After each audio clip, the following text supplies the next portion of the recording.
has never been.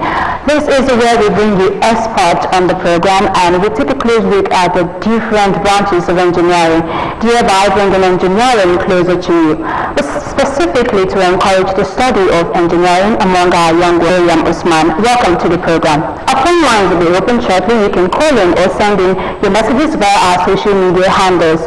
Call us, talk to us, and answer our questions on the program. Just maybe you stand a chance to win a prize, courtesy of our sponsor, Engineer Yemisi Shilon FNSC. It is going to be an interesting one as we have our guests seated right. Question for today goes thus: plants synthesize protein from what?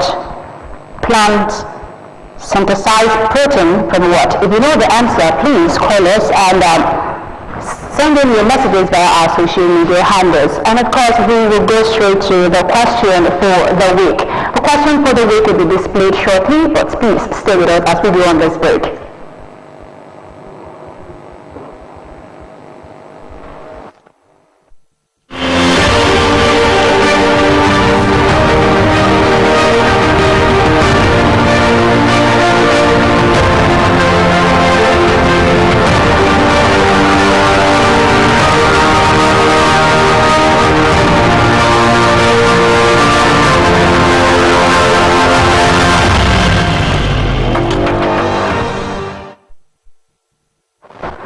Thank you for staying tuned. You're still watching Engineering and You right here on OGTV. Like you know, this is where we bring you engineering experts and we take a close look at the various branches of engineering. Today we are being joined by Zugwai A. Fanda. She is a social and environmental entrepreneur with passion to transform sustainable bamboo into economic viable products that improve the well-being of households and businesses. Well, that goes our topic for today. We're taking a close look at bamboo engineering. I know it might sound strange to a lot of people watching right now, but this is why we are doing the program for you today. It is going to be an interesting one. So welcome on board. Welcome to the program, today. Thank you so much for having me. You know, I like the fact that you're coming in, you're bringing this much interesting than the usual way. Engineering, people want to always think that it's about men. Mm-hmm. But here we are today, two ladies, talking about engineering. Now let's create a basis for our discussion. Bamboo engineering, what is it about? Yes, so bamboo. Bamboo is one of the major raw materials today that is being talked about. So if you're conversant with United Nations and say World Bank, so they're pondering on the usage of bamboo, and you want to ask why is it bamboo? So bamboo is an eco-friendly raw material because when it's been planted, it releases about 35% of oxygen, more than the normal trees and the plants. And at the same time, when used, it absorbs carbon dioxide with about 30%. And it helps absorb that carbon dioxide, and carbon dioxide is the main source of the problem of global warming. So by the time it traps that, it helps heal the ozone layer. Because the global warming, because of the effect, there's a lot of damage to the ozone layer. So that's why we're all encouraged to use eco-friendly stuff like the bamboo, the cane, the raffia, because it will help absorb or trap carbon dioxide. So yeah, that's why it's bamboo. And that's why the whole world, United Nations, INBAC, which is the international body for bamboo and rattan, are working hand in hand to see how they can solve that problem. And I thought, as of February, there was a news from CNN. They said that scientists have noticed that the ozone layer is being healed. Why? Because people are beginning to use eco-friendly stuff as a result of bamboo, which is now the raw material to that. I guess the next question I'd want to ask right now, because our viewers are watching, how is engineering brought into bamboo? It's a bit cliche. Yeah, you're right. So, people kind of think that when I say bamboo, people don't understand it because they're like, why is bamboo source of this? How can I use it as an engineer? Mm-hmm. And if you look at it, engineer is someone that, we use formulas or equation or principle to convert raw materials, whatever it is, to a better usage material.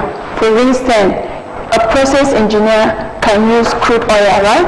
Convert crude oil to diesel, petrol, and kerosene and all that. But at the crude stage, we find that it's more or less useless. So the same thing with bamboo. Bamboo at the raw stage, at times you don't really use it a lot. So you use it mostly maybe decking, scaffolding and all that. But when you bring the engineering system into it, when you process it using the engineering principle, you're able to make a whole lot of stuff. For instance, one of the renowned airports, let's say Richard Rogers Airport in Spain, almost 50 to 70% of everything made there is bamboo. But it was possible because engineering principle was used to convert the raw bamboo to a better usage. And that's why we can use it to do such a magnificent edifice, the airport.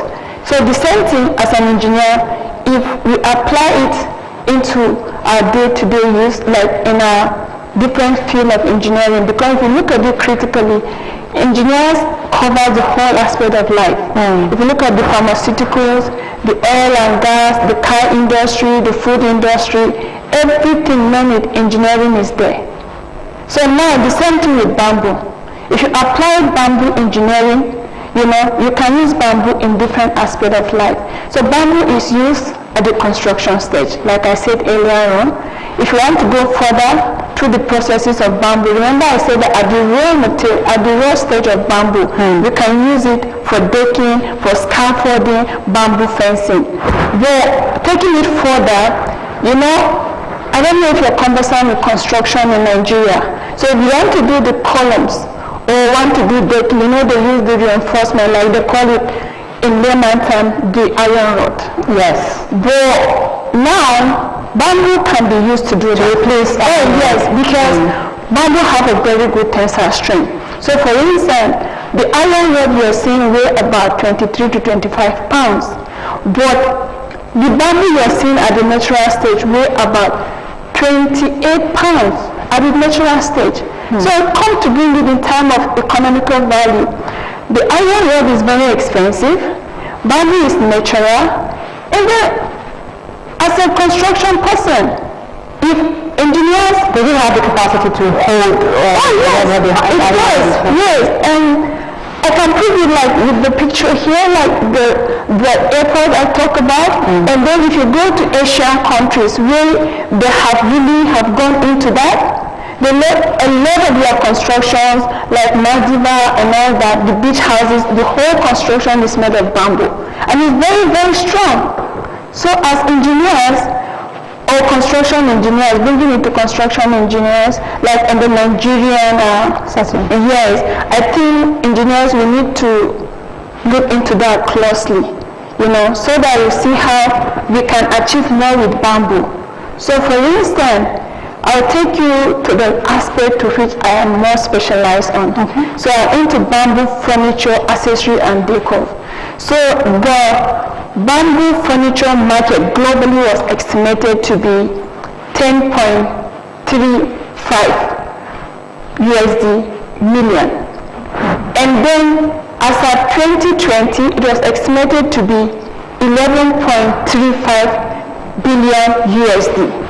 So now bringing it to Nigeria, according to Classify SPP, they say that Nigeria has about 1.7 million hectares of natural existing bamboo. So it means we have a lot.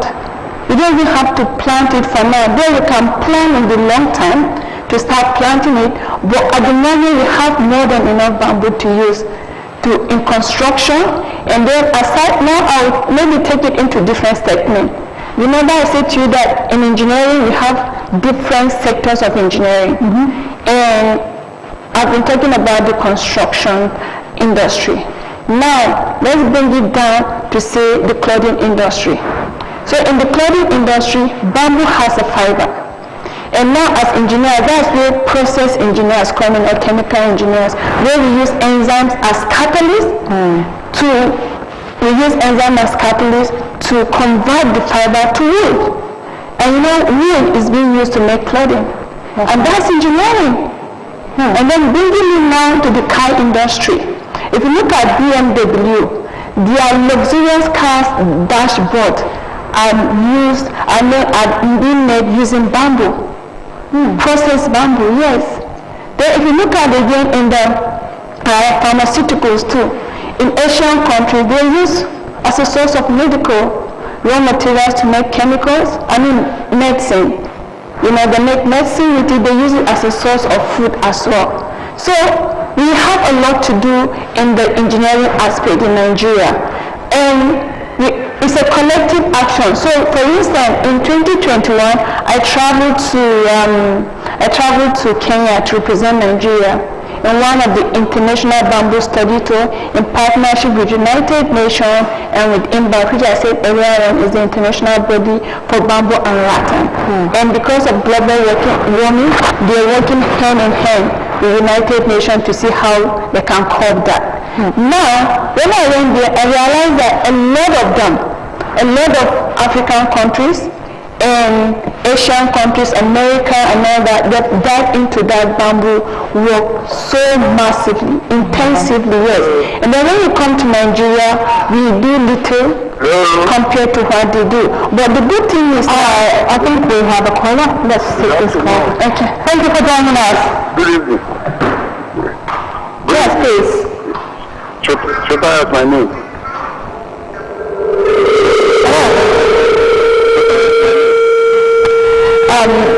Maybe you should call us back where we can hear you now. Hello. Alright, please go ahead. Are you hearing me? Yes, we can hear you now. I'm very for the construction line you are taking us to, especially the bamboo area. I've never experienced such construction that you have given us. It's a good idea. Are you in Nigeria so that we can be able to know how we can connect with you? So that's what I want to contribute. Thank you. Okay, I think we lost Stockholm, but he already made his point. And this is kind of like an eye-opener for a lot of people. I mean, you see the slides displayed on the screen. I never knew that bamboo could be found in cars, talk more of bicycles. Now let's bring it back to Nigeria. I do believe, and we've actually had to confirm that we are still struggling to work on this development in the country. Maybe if we explore the places these things can be used and its financial benefit to the economy, we might just pay attention to it.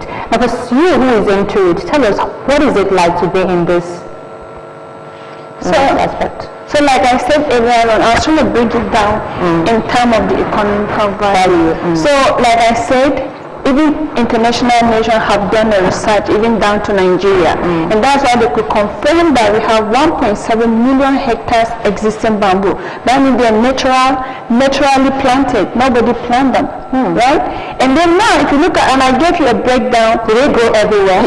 No, they don't grow everywhere. Like mostly, like before they grow everywhere. But the thing is we have more than 1,500 species of bamboo. And it does well depending on the region of which is being planted. So currently, we are working on it now to see which one will be good for the Nigerian soil. So we've started already, and we're just experimenting different varieties of bamboo to see which one would do well, because we're already planning ahead. Because at some point, if we're using bamboo as a natural material for eco-friendly stuff to help reduce global warming in this part of the world, we have to think of the future. And that's why already we've started planting and experimenting which one would do well. Then bamboo is all over Nigeria, but they're in different species. So now, like, if I want to get the robust big one, mostly I get them in Auchi in Edo State, because it grows mostly in a muddy kind of waterine area. Yes. So if you look at most of this riverine area, they have good strong bamboo. Now, bringing it now in terms of economic value. So if you have that kind of amount, 1.7 million hectares of bamboo. So it therefore means that the economic aspect for bamboo is very huge in Nigeria, according to Classified SPP when they were doing their research. So it means that if Nigerians or engineers in Nigeria will focus on that area, we see how we can diversify the use of bamboo in different sectors in Nigeria, and then create more awareness. A lot of people will dive into it, and then it will help enhance the economic GDP of Nigeria and in turn to the nation, because normally most of us or the whole world GDP actually helped, in terms of exchange rate and all of those stuff, because what we produce also help enhance your GDP. So now if a lot of people will come into bamboo, harness it, use it, it will help with the growth of our economic. Talking about using, does it necessarily need particular knowledge, skills to be able to use bamboo? You studied bamboo engineering, is that? No, actually I'm a chemical engineer. Okay, so is bamboo engineering also taught in schools, as a specialization now? Yeah, currently it's being taught. So but that's in America, in Canada, and then the UK currently. And then the last time I discovered that when I went for my international bamboo study tour in Kenya, they also are into it currently. So a lot of people are doing even PhD only in bamboo. So in Nigeria, I can break down the usage of bamboo that one can come in. So now, someone can come in as a processor of bamboo. Someone can come in as, I'll buy it to just do furniture. Someone can now buy it to I will convert it to briquettes. That is briquettes, are those things you burn into charcoal and export it. Someone can just say, my own work is to just clean bamboo, because that's how they do in other part of the world. Some people are just to cut the bamboo, slice it, clean it, treat it, and then someone that does furniture will just come and buy it. Maybe they want to do bamboo fencing, they want to do bamboo decor, It's a good call. And thank you for joining us. Yes, we can hear you from I guess there's a lot of network jam. Please do what the call is back, and when you do, can we come back and volume so we can hear you clearly. So you were saying? Yeah, so I said that there are different ways an engineer can come in, to harness that part of bamboo. You can come in as a bamboo processor. You can come in as a bamboo interior decor. And in that interior decor, you can do a lot with it. You can come in as, you can do bamboo fencing. You can do, these flower pots you do, and stack the bamboo in, do some artistry work. You can do that. Someone that is into clothing too can come in as an engineer to convert these bamboo fibers to wool. And can even sell it here in Nigeria or sell it outside Nigeria. Someone can come in as well, the bicycles too. You can use them to make bicycles. You can use them to do a whole lot of things with bamboo. There's more than 1,001 things you can do. Someone can just come and say, in this part of bamboo, I'll just bring it out to be creating home accessories. Let's say cups, toothbrushes, holders. You can use bamboo to make toothbrushes. Oh yes, you do that. Yeah, you can use it to do a phone holder and a whole lot of it.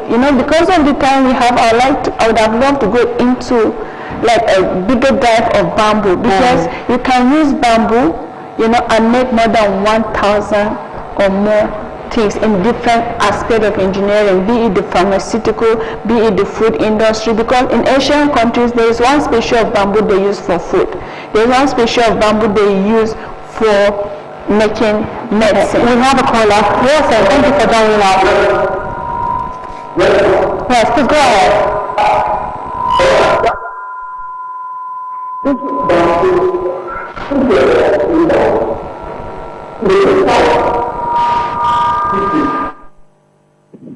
After they use the shell of the inside, they used to eat it, milk, and other food. That's my question. Wilson, can you hear me? I think we lost that call. I think he was trying to refer to bamboo and using it now, you know. I don't know, but I picked one thing from him. I think he was talking about the wood in the bamboo. So you know, like I said, bamboo have more than 1,500 species. So I'll bring it down to the natural bamboo that I use. So bamboo is like a sugar cane. I like describing it like sugar cane, but the bigger version. So bamboo is very, very tall. It has stems like sugar cane, but the difference between it and sugar cane is big, and then at the same time it has a hole inside it. And then in between the stem, you find that hole has a cover. So some people, if they want to use it as cup, they'll cut it from the opening and then be down after the stem. Clean it like sugar cane. Normally, you know, if you're making furniture, we peel it up, you know, polish it, treat it. Normally, one of the major problems of bamboo is it has like starch or sugar in it, and because of that, it attracts termite. That's one of the major problems for bamboo. But you can use boric acid to treat it. So once you treat it, it can last for as long as you want it. Time is not our side. We have to gradually wrap up on the program. How can one get started with all of this? Say, for instance, I'm watching right now and I love the whole idea of bamboo. How can I get started? You know? Yeah, so like I said earlier on, there are many aspects of bamboo that you can come in. But as a beginner, I think it will be good you get a bit of knowledge from it. Maybe like a training or a master class. Okay, these are the places or these are the areas you can come or you can explore. So like from the harvesting to the processing to the selling to the conversion, you know, and all that. So we can talk about it in detail. So based on your interest, you can pick one of the areas. Right. As we wrap up on the program, final words to the sponsor of the program and of course our viewers watching. Alright, so I just want to say thank you so much for having me, and my advice to all engineers is there's a lot we can do with bamboo, and it's high time we also look into it so that we can catch up with the rest of the world, because the whole world is suffering from the issue of global warming, deforestation. So bamboo helps reduce global warming. It also helps take away the problem of deforestation. How do I mean by that? So bamboo takes about 3 to 5 years to grow, mature and everything. So if you want to plant trees take more than 5 or 10 years to become good timbers for usage. So I would suggest that we look into it so that we can also help reduce global warming, deforestation, unemployment, and then help enhance our economic growth as a nation. And thank you for having me. Thank you, Zogai, for taking us through bamboo engineering. It's been an amazing time. Unfortunately, we have to wrap up on this program. Now, before we leave you with the question for the week, which is going to be displayed on the screen right now. If you know the answer, do what you reach us via our social media handles as displayed on the screen. That's the question of the week. With that, we've come to the end of Engineering on You this week. My name is Miriam Osman. This program is brought to you by Engineer Yemi Seshilan FNSC. Trust you have a great time. I'll see you next week. Thank you for watching. Bye for now.